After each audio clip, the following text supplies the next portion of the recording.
Prediction 8 is all about ADU units. And as someone who's very excited about ADUs, do you think that they are affordable? No, unfortunately, accessory dwelling units, ADUs, are not an affordable option right now, but I think that we can find a solution to make these affordable options going forward. So originally 10 years ago, there was a planning document that allowed them in certain neighborhoods, and I bought a lot that was zoned for them, and I've learned all this information about them, but I keep hitting a wall that these just aren't an affordable or a good investment. So recently, the City Council voted to pass Blueprint Denver, and this new document, planning document, allows ADUs throughout the city.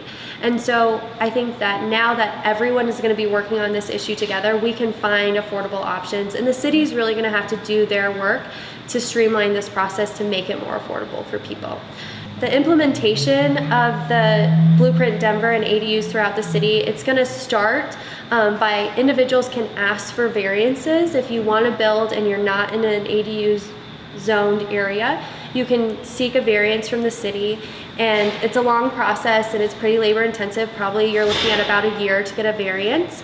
But then as Blueprint Denver becomes implemented, they'll go neighborhood by neighborhood, and each neighborhood will determine how they want to implement ADUs in their area.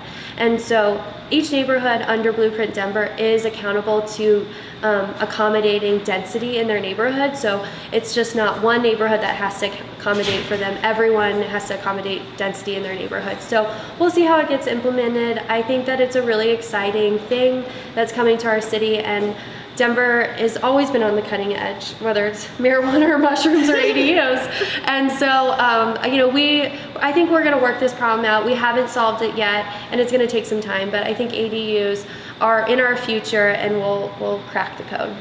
And obviously ADUs do offer a rental potential to homeowners. Do you think that this is an affordable option for renters? Potentially they could be affordable. Right now it costs about $200,000 to build one of those, so that's not necessarily an affordable unit. If we're focused on affordability, like building an apartment building is a much more affordable option than each individual building an ADU. And individual homeowners aren't developers, and they don't really quite understand development, and so that's where the city comes in and kind of is going to help them through the process of developing ADUs. Great.